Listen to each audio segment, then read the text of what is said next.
अस्सलाम वालेकुम students. Next जो टॉपिक हम पढ़ेंगे वो है मेंडलीव्स पीरियोडिक टेबल। अभी तक हमने दो पीरियोडिक टेबल्स पढ़े, दो साइंटिस्ट जिन्होंने पीरियोडिक टेबल बनाने में हेल्प की थी, डुब्रीनियर और न्यूलैंड। तो इन दोनों को रिजेक्ट कर दिया गया। तीसरे नंबर पे जो साइंटिस्ट आया जिसने पीरियोडिक टेबल बनाने में हेल्प की उसका नाम था मेंडलीव। मेंडलीव एक रशियन केमिस्ट था और उस टाइम पे जब मेंडलीव आया उस टाइम पे सिर्फ और सिर्फ लोगों को 63 एलिमेंट्स का पता था। तो मेंडलीव ने इन 63 एलिमेंट्स को अरेंज किया इनके इंक्रीजिंग एटॉमिक मैसेज के हिसाब से। इंक्रीजिंग एटॉमिक मैसेज का मतलब ये है कि सबसे पहले वो एलिमेंट रखा जिसका एटॉमिक मैस सबसे कम था, फिर उसके बाद वो रखा जिसका एटॉमिक मैस उससे ज़्यादा था, फिर उसके बाद वो रखा जिसका एटॉमिक मैस उससे ज़्यादा था। तो इसको हम बोलते हैं इंक्रीजिंग एटॉमिक मैसेज के हिसाब से उसने एलिमेंट्स को अरेंज किया। और जो उसने रोज़ बनाई है, जिन चीज़ों में उसने अरेंज किया उसको नाम दिया उसने पीरियड्स का। और उसके बाद उसने ये बात नोट की कि हर आठवां एलिमेंट जो था वो पहले के जैसी प्रॉपर्टीज़ रखता था। तो इस तरह जो एलिमेंट्स जिनकी प्रॉपर्टीज़ एक जैसी थी वो एक ही सीध में आ गए थे, हम कह सकते हैं वो एक ही कॉलम में आ गए।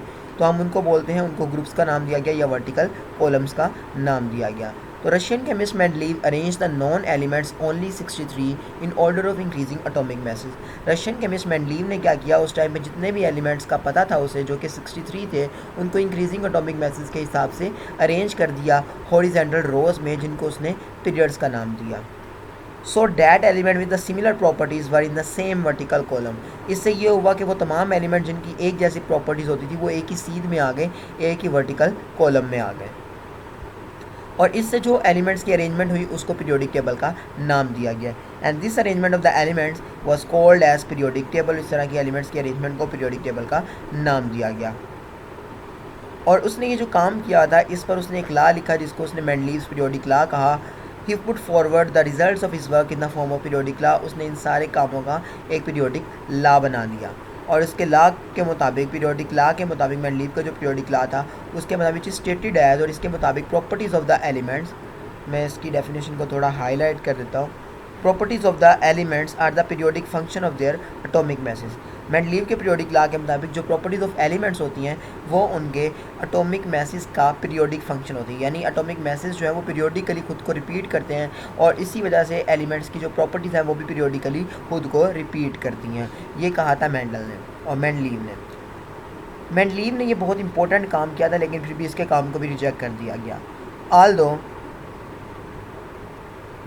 Mendeleev's table was the first ever attempt to arrange the element. पहली बार जो एक टेबल, पूरा पीरियोडिक टेबल बनाया था वो मेंडलीव ने बनाया था, लेकिन इसको भी रिजेक्ट कर दिया गया। Yet it has few demerits in it. इसमें भी बहुत सारी कमियाँ थी। His failure to explain the position of isotope. वो आइसोटॉप्स के बारे में एक्सप्लेन नहीं कर सका। जैसे कि मेंडलीव ने एटॉमिक मैसेज के हिसाब से एलिमेंट्स को अरेंज किया हुआ था। हाइड्रोजन को लिखा हुआ था, हाइड्रोजन उस टाइम पे एटॉमिक मैस 1 पता था, लेकिन बाद में पता चला हाइड्रोजन 2 भी होती है, हाइड्रोजन 3 भी होती है। अब उनकी जगह पीरियोडिक टेबल में नहीं थी। तो his failure to explain the position of isotope की पोजीशन को एक्सप्लेन नहीं कर सका। And the wrong order of the atomic mass, और बाद एलिमेंट के एटॉमिक मैसेज भी गलत पता थे। Of some element suggested that, इस बात से ये पता चला कि atomic mass of an element can not serve as basis for the arrangement of the element. के एटॉमिक मैसेज को हम एलिमेंट्स के अरेंजमेंट के लिए इस्तेमाल नहीं कर सके। तो यहाँ पर मेंडलीव की जो बात थी वो ख़त्म हो जाती है। मेंडलीव ने कोशिश की थी जिसमें वो नाकाम रहा। यहाँ पर एक शॉर्ट क्वेश्चन है जो आपने याद रखना है, वो ये है कि मेंडलीव का पीरियोडिक लॉ क्या था, जिसको मैंने ये ग्रीन से हाईलाइट कर दिया। ये यहाँ पर शॉर्ट क्वेश्चन है। इसके अलावा एक और शॉर्ट क्वेश्चन यहाँ पर यह है कि मेंडलीव के पीरियोडिक टेबल को रिजेक्ट क्यों कर दिया गया। नेक्स्ट टॉपिक की तरफ चलते हैं, वो है पीरियोडिक लॉ। मेंडलीव के बाद एक नया लॉ पास किया गया जिसको पीरियोडिक लॉ का नाम दिया गया। ये जो पीरियोडिक लॉ था ये एक साइंटिस्ट ने पास ऑन किया जिसका नाम था एच मोज़ले। एच मोज़ले ने देखा, इसने कहा कि अब एटॉमिक मैसेज को इस्तेमाल नहीं करेंगे बल्कि हम एटॉमिक नंबर को इस्तेमाल करेंगे। और उसकी बेस पर इसने एक लॉ पेश किया जिस तरह मेंडलीव ने लॉ पेश किया था, और इसको सराहा गया और ये काफ़ी सही भी साबित हुआ था। तो एच मोज़ले ने ही एटॉमिक नंबर को डिस्कवर किया था। In 1913 H Moseley discovered a new property of the element that is atomic number. H Moseley ने एटॉमिक नंबर को डिस्कवर किया। जब इसे डिस्कवर कर लिया तो इसने देखा एटॉमिक मैसेज की बजाय हम एटॉमिक नंबर को इस्तेमाल कर सकते हैं। He observed that atomic number instead of atomic masses should determine the position of elements in the periodic table। तो इसने कहा पीरियोडिक टेबल में जो एलिमेंट्स की जगह है वो एटॉमिक मैसेज की बजाय अगर हम एटॉमिक नंबर से डिफाइन करें तो ये ज़्यादा अच्छा होगा। And accordingly the periodic law, और इसके मुताबिक जो पीरियोडिक लॉ बनेगा वो क्या बनेगा, उसकी डेफिनेशन कुछ यूँ बनेगी, इसको मैं थोड़ा हाईलाइट कर देता हूँ। Properties of elements are the periodic function of their atomic numbers. तो एलिमेंट्स की जो प्रॉपर्टीज़ होती हैं वो एटॉमिक नंबर के हिसाब से पीरियोडिकली रिपीट होती हैं। नेक्स्ट है एटॉमिक नंबर क्या होता है। एटॉमिक नंबर की डेफिनेशन है, atomic number of an element is equal to the number of electrons in a neutral atom. एक न्यूट्रल एटम में जो इलेक्ट्रॉन्स होते हैं उसको हम बेसिकली उसका एटॉमिक नंबर कहते हैं। बाद में ये डेफिनेशन चेंज होकर प्रोटॉन्स तक आ गए। So atomic number provides us the basis of the electronic configuration. तो इलेक्ट्रॉनिक कन्फिग्रेशन, क्योंकि इलेक्ट्रॉन की तादाद को एटॉमिक नंबर बोला जाता है, तो इलेक्ट्रॉनिक कन्फिग्रेशन के बारे में भी हमें कौन बताता है, एटॉमिक नंबर बताता है।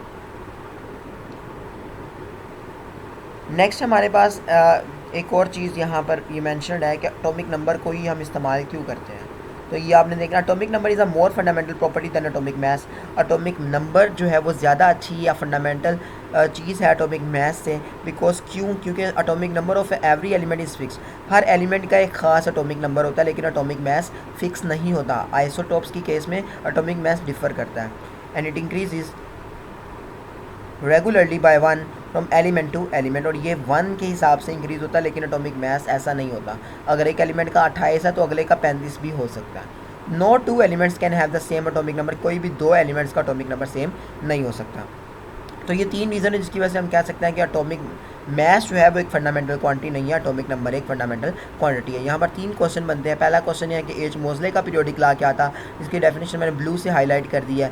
सेकंड क्वेश्चन है एटॉमिक नंबर क्या होता है, जिसको मैंने ग्रीन से हाईलाइट कर दिया। और तीसरा क्वेश्चन एटॉमिक नंबर को क्यों इस्तेमाल करते हैं, एटॉमिक मैस को क्यों नहीं करते, और उसको मैंने ये येलो से हाईलाइट कर दिया है। तो यहाँ पर हम इस टॉपिक को एंड करते हैं। मिलते हैं नेक्स्ट वीडियो में, तब तक के लिए अल्लाह हाफिज़।